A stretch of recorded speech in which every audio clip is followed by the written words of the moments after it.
Hello. So, gonna try to make this quick. I am kind of hiding to make this video.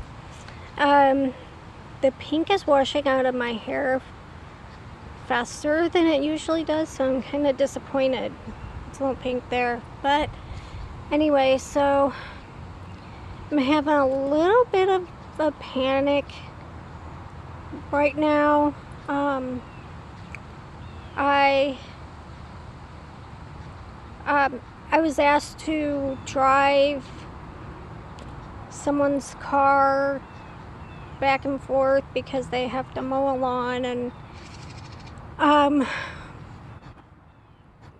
anyway, I'm not comfortable driving other people's cars because I'm terrified I'm gonna wreck their car. But it was just like a little bit 0.4 miles away, and I was going to that same place anyway to help them set up a cat trap.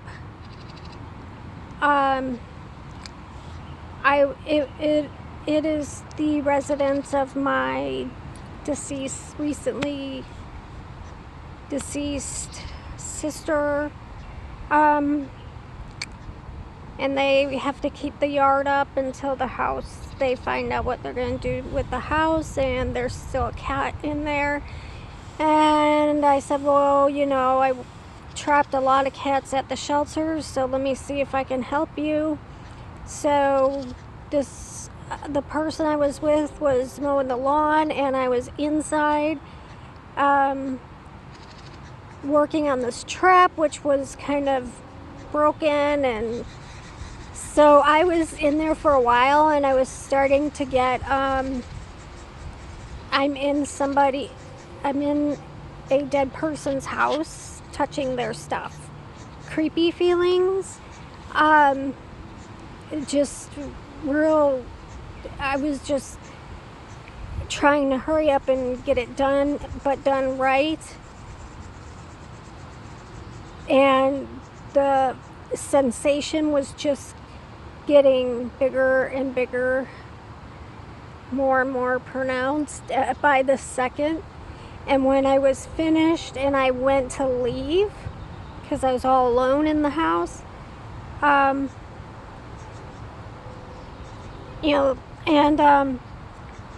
I had only known her for 5 years, and I visit once a year, so it's not like I've been in the house a lot, in case you were wondering.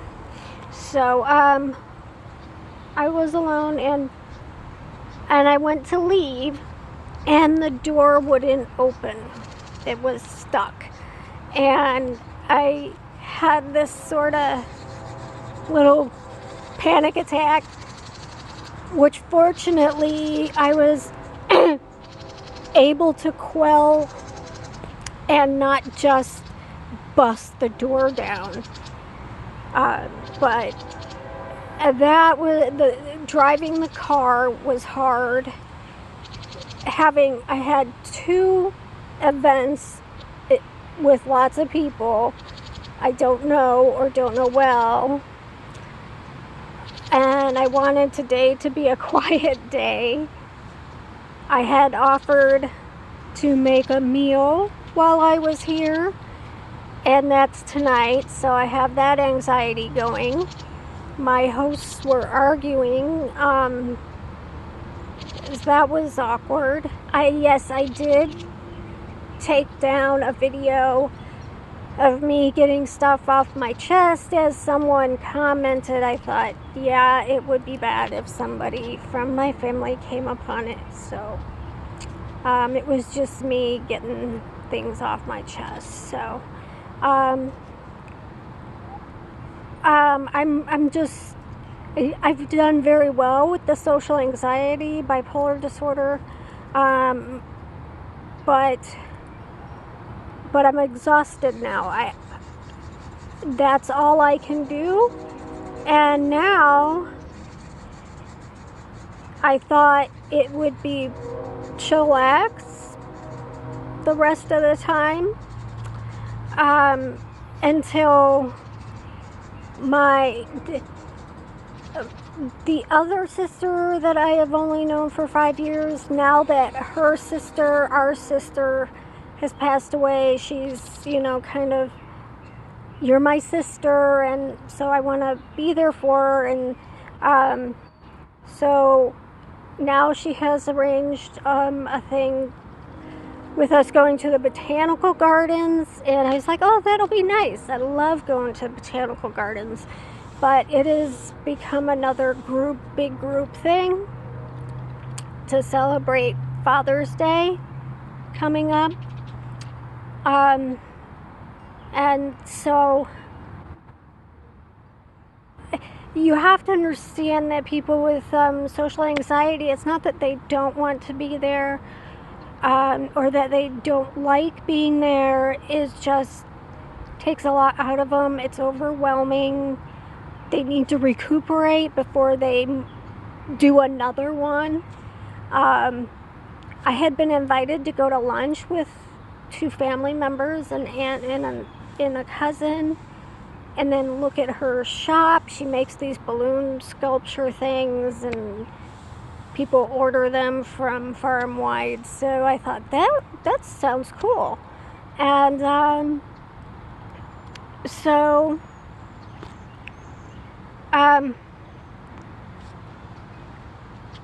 and I mentioned it, and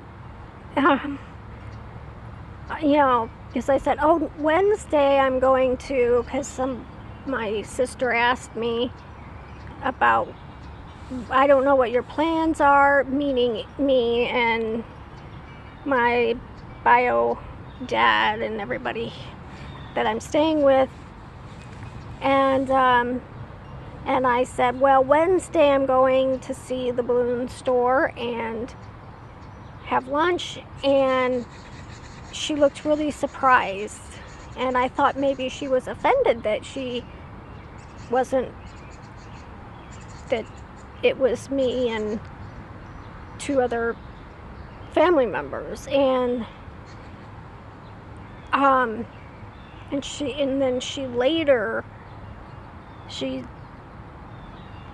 like, well, I go there too, and now it's her and the cousin and the aunt, and I'm just like, I don't want it to get any bigger, because I'm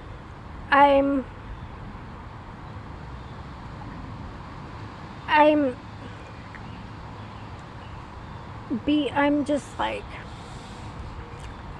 it's more than I can do without a break.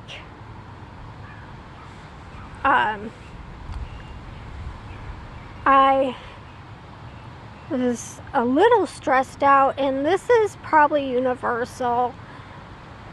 Family members, I don't know the ins and outs, the backstory of a lot of this family, and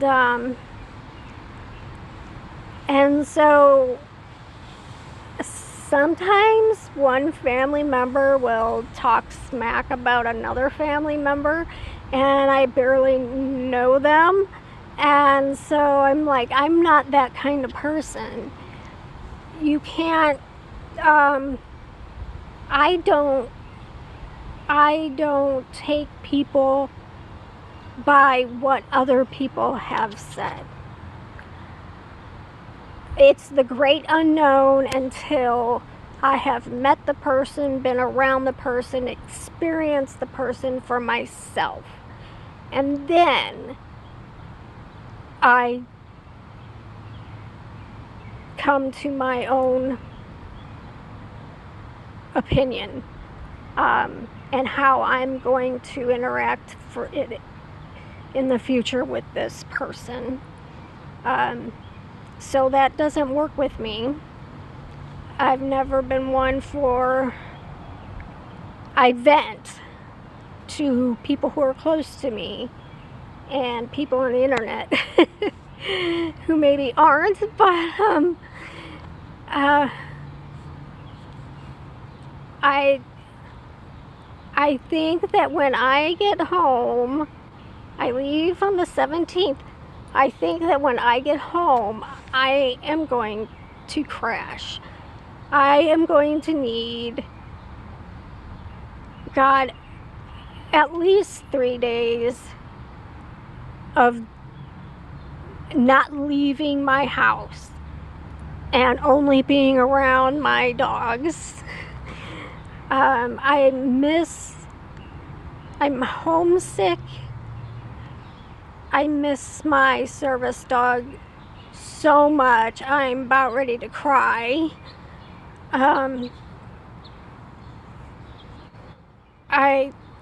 I just can't imagine, what is he thinking?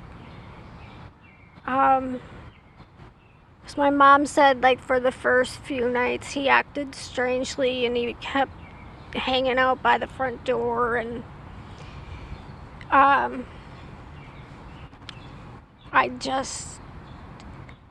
did have more conversation with family here about my bipolar disorder, what I have been through, why I have a service dog, why maybe on first glance they don't see my issues, and because over, like 30 years, I have developed strategies,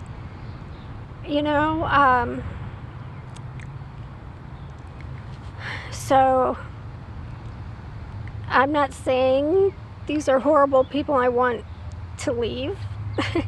I'm just saying they're extroverts, and I am by no means an extrovert. Unless I start talking about dogs or Harry Potter, then you can't shut me up.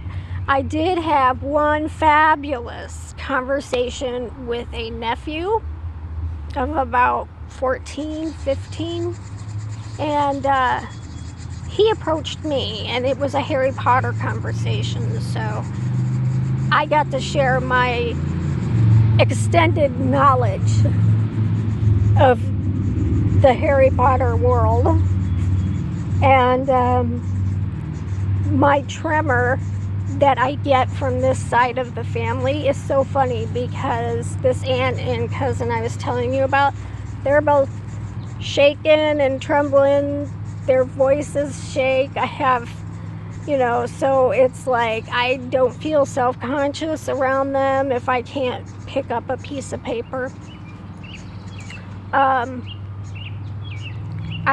I really took to these family members and her daughter, which is my cousin. And it's interesting because this aunt, I don't know, she's a little eccentric, and I'm cool with that.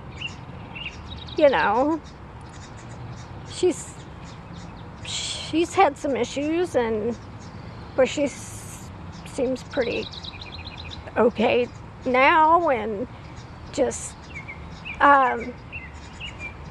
easy to talk to. So is the cousin. There's just people like that.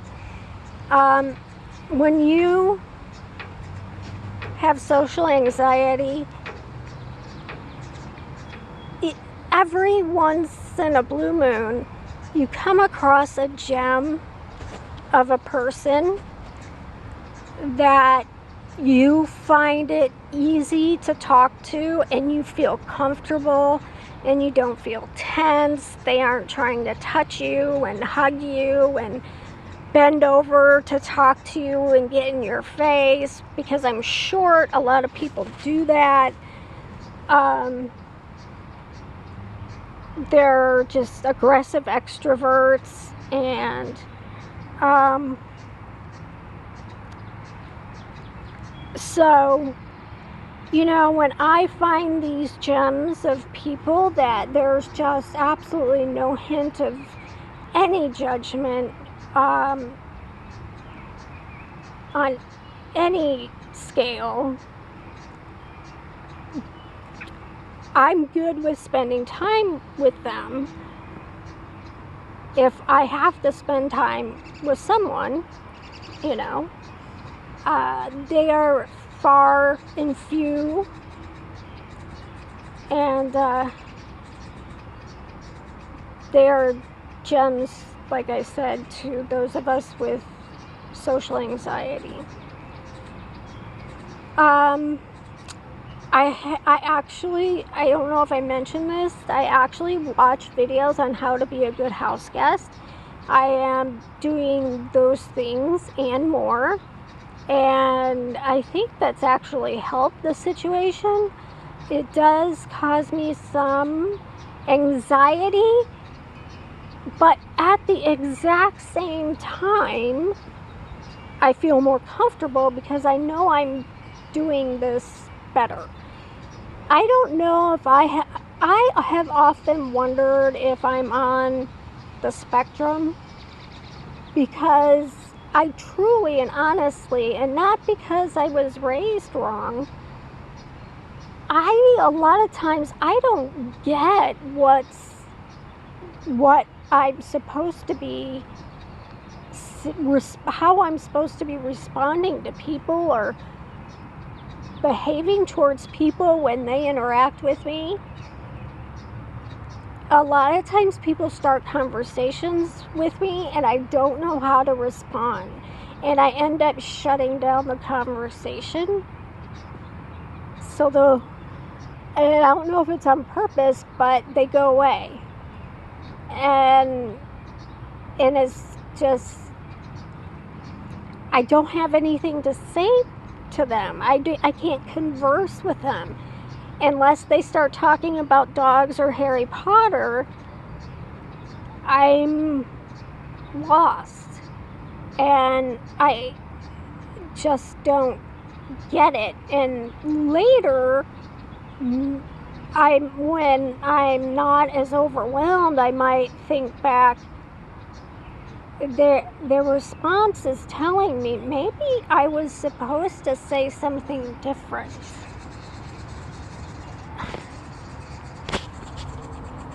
Was I? Did I do that one wrong? For example, I was in high school and I got up to ask the typing teacher something. She answered my question and I turned around and walked off. And she yelled at me for walking away from her while she was talking. And in my mind, I had gone up to get information. I got the information, therefore I was done. And I didn't need her anymore. That's how I have very few people in my life that I do not interact with in that way. I only need them in a certain context, and when that context is over, I'm done. I've never thought anything was wrong with that. And until I noticed a pattern of other people saying the same thing. Another thing, though, this is different. I forgot the name of it. There is a name of it. A communication style, conversation style, where a person doesn't interrupt, but starts talking at the end of somebody else's sentence to complete it. And in certain cultures, this is just how you do it. And I grew up in a big Italian family, and we talked over each other. We chimed in and finished each other's sentences, or talked at the last part of the sentence together, and the conversation would start to build and get louder, and laughing and commiserating, and So, that's how I grew up. And you don't know how many times I have had people get upset with me for interrupting them. And I'm going, but we're just having a conversation. I'm like, because I'm going, yeah, and then he went blah, blah, blah, and you're supposed to build on each other, build on the conversation at hand. And I didn't, and so I have to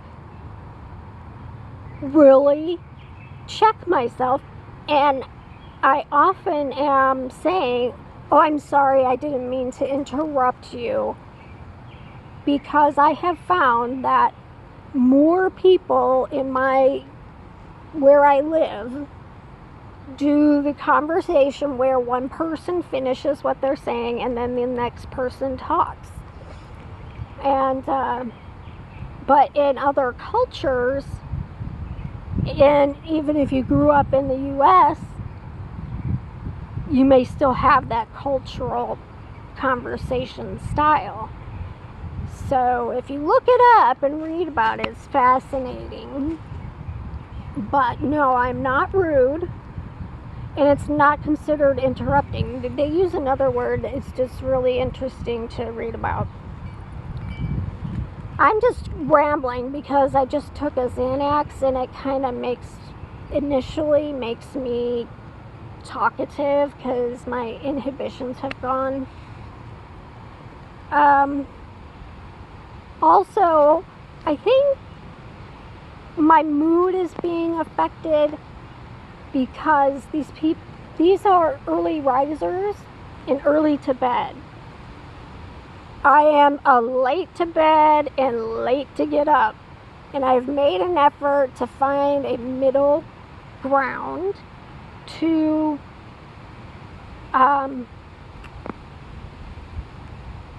make them think I'm not completely lazy, even though I have explained. They still don't get it, but that's par for the course. But so I have been going at 7 hours.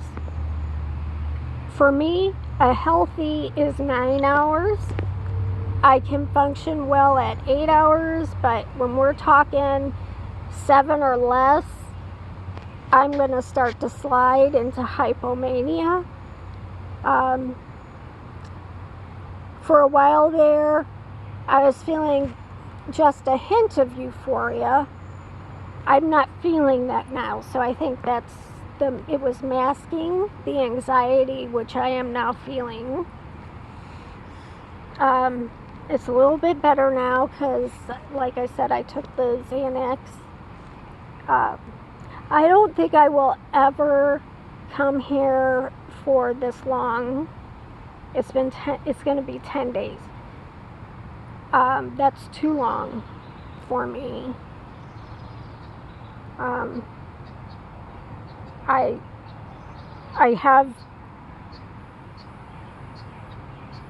think I might today say, I think I need a nap and get some solitude to kind of rev up, because I'm supposed to make this dinner. It's not anything complicated whatsoever, and I make it all the time. It's like the only thing I can cook. So like I said, I've been making this huge effort to be a very good house guest. Before the CBD oil, I would have been so tense and frozen in place and barely able to speak. So, I just can't. I don't have the time on here to go on about how much that has helped me overall. It's tricky. You have to know you're getting the real thing. And I hope more people try it to see if it works for them. Some people it doesn't work for them. Yeah, I don't. I'm afraid that if it becomes FDA,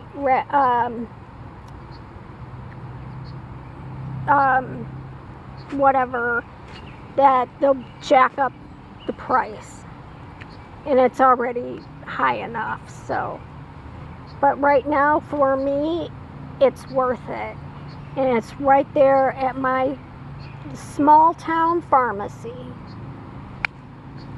So, yeah, the one I get only sold at the pharmacy. It goes from the farm to the pharmacy. It's like their motto. Okay, so I'm gonna let you all go because I have to. I'm getting a phone call and they've called twice, so I have to find out what's going on. And I will talk to you all later.